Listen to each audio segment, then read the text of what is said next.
to G Talk. This is Minister Coates, and my special guest today is Reverend Mayor Copelan. Do you mind giving us a brief introduction about yourself? Sure. Thank you for having me, first and foremost. I am Mary Parm Copelan. I'm the mayor of the city of Millersville. It is an honor to be here on G Talk today. A little bit about myself. I've been in office now. This is my 8th year, getting ready to run for re-election in November 2025, hoping for a three-peat.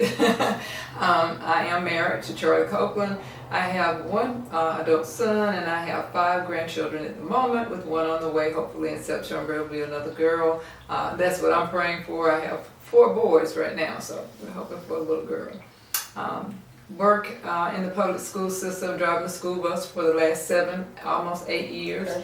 And full-time realtor, full-time minister, full-time student, working on my master's degree. I hope to finish in 2026, May of 2026. So I have a full schedule, always busy, but always love to sit in on podcasts, interviews, whatever the case may be. I'm always welcoming, and thank you again for having me.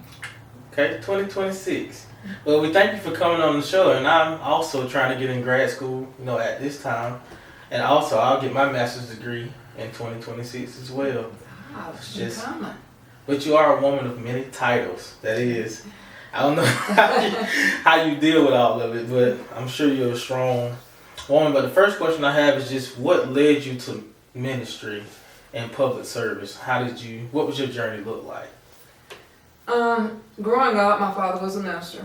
And so, out of all the grands and the children, I'm the one that had to go to church. I always wondered, Grandma, why is it me that I always have to be in church, be at different activities, not knowing the journey that God had before me. And so as I matriculated throughout life, starting to realize I had a calling when I know that God was dealing with me through scriptures. When I realized, wait a minute, I haven't read that, I hadn't read that in the Bible, but then when he would give me something, I would go back and there it was, as plain as day.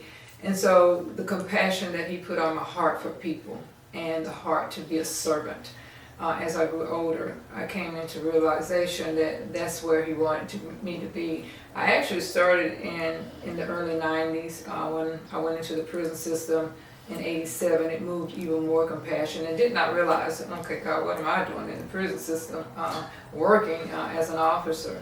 And I moved up the ladder of ranks extremely fast. So I had a chance to actually work with the prisoners individually. I worked outside detail, got a chance to work through a lot of their problems, and so as I grew there, I knew it was something more that he wanted me to do in life. And having that experience led me to where I am now, and almost 26 years into ministry. Okay. So how do you stay spiritually grounded when you get in those adverse situations? Oh, wow. As I stated, at a young age, I learned my grandmother taught me about prayer and having a relationship with God, that you had to have your own spiritual relationship, that she could pray for me, but at the end of the day, that I had to have my own relationship with me. And by her teaching me how to pray, by her teaching me how to stay rooted and grounded in our old hymns that kept them rooted and grounded, has really taught me to be even more spiritually led to be in God's presence. That's my desire. Is I always want to be in His presence. I always want to do things according to the way He wants me to do it, and not in my own strength and flesh. I started Word of Life interdenominational Bible church in 2013. Had a great flock, had great patronage there with my members, and oftentimes now they're calling saying, Pastor, when are we going to go back into our own ministry? Right now I kind of reside with Pastor Dixon Art Burney at St. Paul Baptist Church, and so just having that ties of being able to stay rooted in the Word of God, being able to minister to people. I lost my daughter 2.5 years ago, 2 years ago right now, and a lot of close deaths back to back. But even in that, God had to show me what He was doing, and I'm like, okay, God, what are you doing? Are you preparing me for something greater? Are you standing me up? Because it wasn't easy, and many people say, I don't see how you're still standing. Seeing you stand up before your daughter's casket, seeing you stand up and actually funeralize other people and all that you're going through. But that's the God in me. That's the strength that He's bringing out in me. to make sure that I do stay rooted and grounded in His Word. As you know, as a minister, he that put his hand to the gospel plow and turn back ain't fit for the kingdom. And so I can't turn back now, no matter what my journey looked like. I have to keep on going. Yes, ma'am. So you've overcome some drastic obstacles in life. Some drastic. And I can understand just losing people that's close. I lost my father while I was still in high school. You know, he never got the opportunity to see me graduate. He never got the opportunity to see me get married. So just the opportunity that God gives us to just continue to pour into people. You know, even when we're going through those tough times. So He just allows us to be strong. And He has a purpose for us because He allows us to endure those things and weather those storms so that we can overcome, you know, those obstacles set before us. So would you say just losing close family members would be one of the most toughest things you've had to overcome, you know, in life? I would say that. I really would. My like I said, losing my daughter, I lost my uncle right behind the next year. This past year I had back surgery, and then in October I lost my mom and my sister 1 week apart. So those things have really, and as you stated, I lost my father. I wasn't a young student, but a young adult. He had just turned 45 years old. Tragic accident, got struck by lightning. And so just staying rooted and grounded in that walk of knowing this too shall pass. That this strength as He has poured into me, that I have to pour back out into someone else, has really made me stay on the battlefield.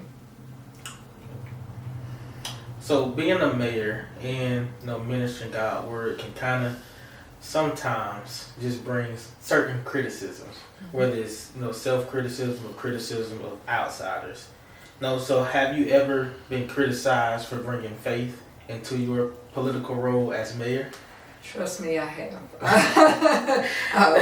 First day at my first council meeting, the lady came up to me and she said, you would have more people at this council meeting if you didn't pray. I'm like, ma'am, they've been praying way before me, you know, and they pray at the federal level, they pray at the state level. And so prayer is always welcome. I think it gives us a calm to the meetings. It shows people that while we're a servant in the political role, we all are still servant. And in the ministerial role, that we have to have compassion and we have to have a heart for what we do. And so I think the two go hand in hand. Oftentimes people don't realize that, but I think in my last year or so, more people have recognized that with her being a pastor, it brings a certain calm to her office. It has changed the whole dynamic of where it's being led in this hour, if that makes sense. I think we have more people in political positions that don't wear that hat that we wear. But in wearing the hat that we wear as ministers, bring a whole different light to the political process because of the fact that they look at, they can be on both sides of the fence, yet they can understand and walk right in the center and bring people together. And that's what I pride myself on in my last 8 years, is the ability to be able to bring people together. I think I've done a lot of that in the city of Millersville on both sides, city and county. Okay. Have you approached any issues where it seems as if, like, political decisions kind of don't coincide with the Bible? Oh, most certainly. Most certainly. It is. It's a task. But what I share with people is people didn't elect me to be in office because of my ministry. They elected me to be in office because they felt like I was going to do what's right and be fair about the situation. And so I have been approached with, you know, especially when it comes to alcohol. I know you might remember when it was on the ballot, should we have Sunday sales? Of course, churches was on my door, ringing my phone out the hook, and I had to share with them in that we have to do what's going to be cohesive for everybody. It's going to be a great fit for the community. Although I might not believe in it, I can't stop the belief of others. And so I try to be really, really particular how I handle those situations. And I'm going to be honest with you, I always seek God in everything that I have to do. I seek Him first. And if He say go right, I'm going right. If He tell me stay in the center, I'm standing in the center. And if He tell me to reach a little bit to the left side, I'm going to reach a little bit to the left side. But as long as it's pleasing to Him, and we have a great outcome in the community at the end of the day, then I'm okay with it. Okay. So, do you have any advice that you would give any faith leaders that want to or feel they have a calling to venture off into public service? I would say do it. If the Lord is leading you, first and foremost, I tell people make sure God is leading you to this position, because when I ran for office, God led me to this position. I was doing some work actually in school, undergrad in Atlanta, and I was doing some political work with Stacey Abrams and a couple more up there in that area. And the Lord said, you can do this in your own hometown. You know, go run for mayor. And I'm like, Lord, me for mayor? You sure that's what you're... And I sat on it. Trust me, I sat on it. Didn't even tell my husband. And when I finally told my husband, he was like, why not? You would make a great mayor. And so that's when I started to coming out and showing people that I was going to run for the position. People really didn't realize it was me. And then they started saying, oh, is that you running for mayor in the city of Richfield? Yes, it is. So my advice to leaders is, yes, if God is leading you to do that, it's a reason. It's a set time for everything. And I think God is setting his kingdom up and strategically putting pastors in place, people with a heart to not be sold out, but to be sold out to the cause of servanthood. And so don't think it to be a hard job, but more or less think it to be an easy job. And if God has put you in that place, then you need to run for that office that you're seeking, and I can assure them that they will be successful if they just follow his lead. So how can churches play more of a more impactful role in community? Because something that I harp on a lot is the traditional church. Mm-hmm. And the traditional church doesn't quite always align with the new generation. Mm-hmm. So nobody's saying that, hey, we need to change church, but how can churches be more involved to get our youth back into the church? Well, we're going to have to reach, in my philosophy, you have to meet people where they are. And so you have to reach across the spectrum. You have our older people, they're there for the wisdom, what you call the younger for the strength. And so those that are still with us, we're so grateful for them, but you know, you can make church regardless, whether it's you take an old hymn and bring it to the new light, you take some of the new music and you bring it to where the older generation can relate to it. Churches have to get more involved, especially in this hour. When you think about it, in slavery time, guess what? That's where we ran to, the church. That's where they had to go to and wait and watch. That's where watch night came from. You had to wait and watch to get answers. And so in this day and time, we certainly got to reach our young people, and the only way we're going to reach them is we're going to meet them where they are, bring them in, get them acclimated to church, I would say church roles and duties and how church functions, apply to them, but yet we got to still bring it to the level that we can meet the young people. Because you and I both know, I mean, I listen to Christian R&B, I listen to Christian hip hop, I listen to it all. And I think it's a message in every song, it's a message in every pastor that comes from the pulpit. And what I am seeing is that most pastors are trying to reach their youth, their younger people now. And I think that's a great thing, because we need the church. We've got to get back to the church, being the church, to be able to help. Because we have so many young kids raising kids. And so they need that help from the church house. You know, you and I probably remember having splendors for sitting on church benches and, you know, sliding back and forth and getting pinched in there. So you better sit up and listen. But today we have so many different things. They have youth church. They have the younger kids church, where they take the younger kids and put them in.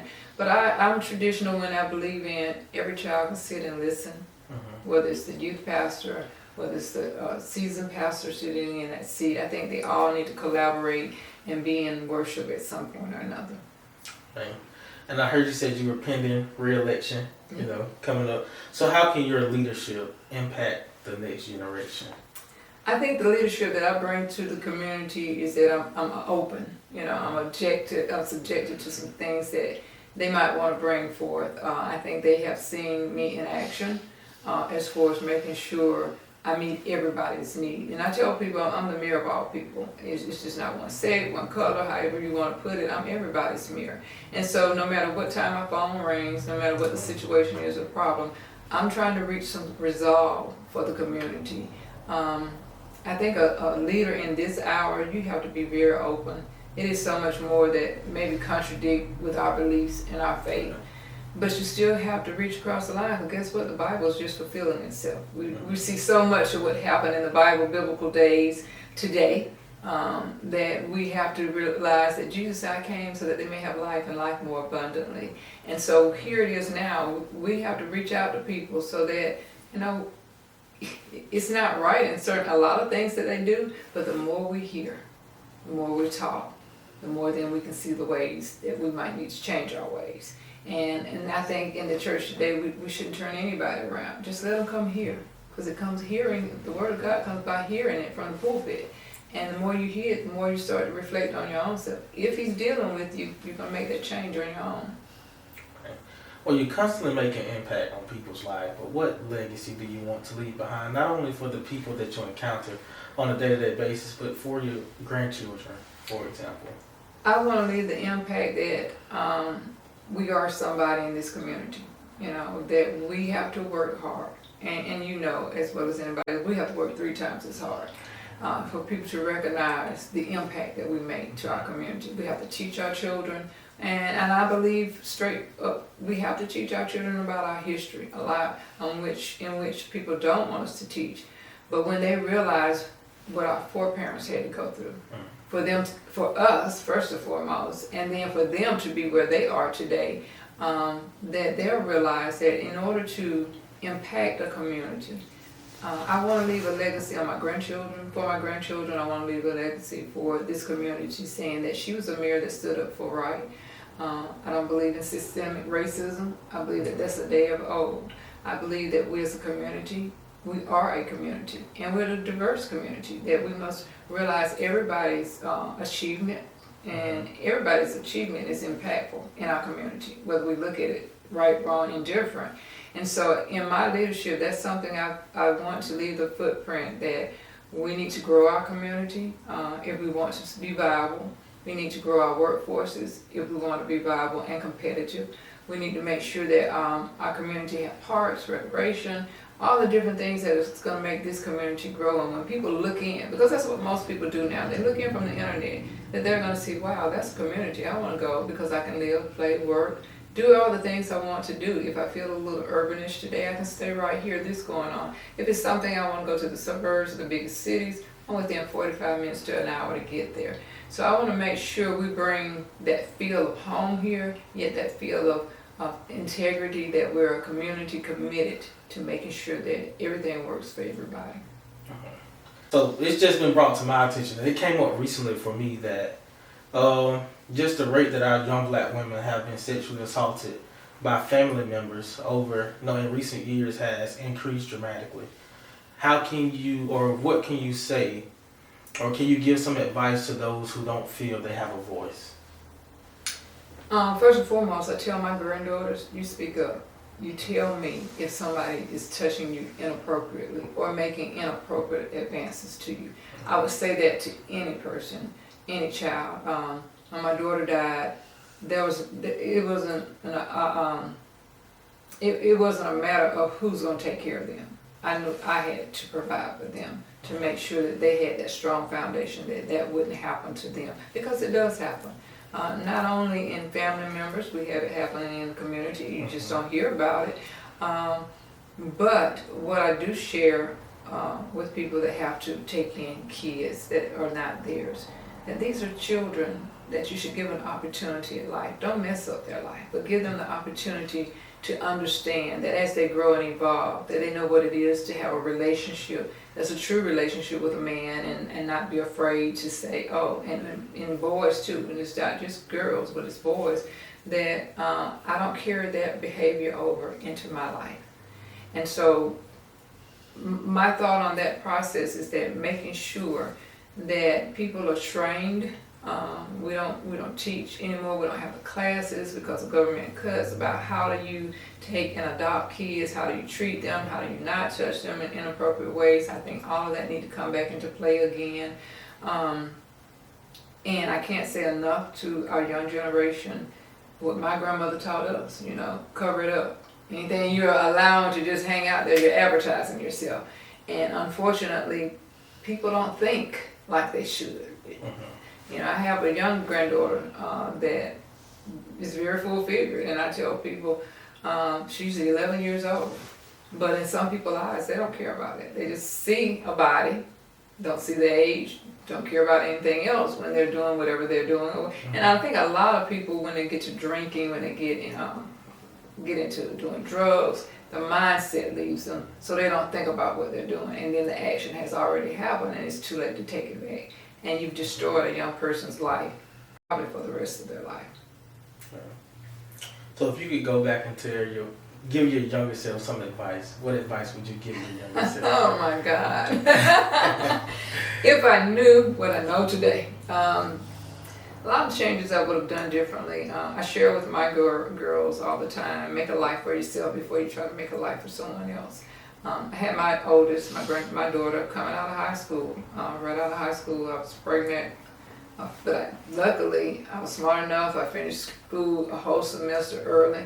So, but it didn't take back from the fact that my father said, you had her, you're going to sit here and raise her. So it took away those college years. It took away years now. I'm fulfilling my role and making sure I have my degrees and stuff that I wanted to be planted in. And if you have to do it as my father made me do it, it changed the whole trajectory of your life. And so you want to do things differently. You want to fulfill your dreams, your obligations, or whatever you feel you want to be in life first. And then let the rest of it fall in place in timing. That's one thing I would have done. I've always been involved in government. I was in student council from middle school straight to high school. I was the vice president out of high school of student council.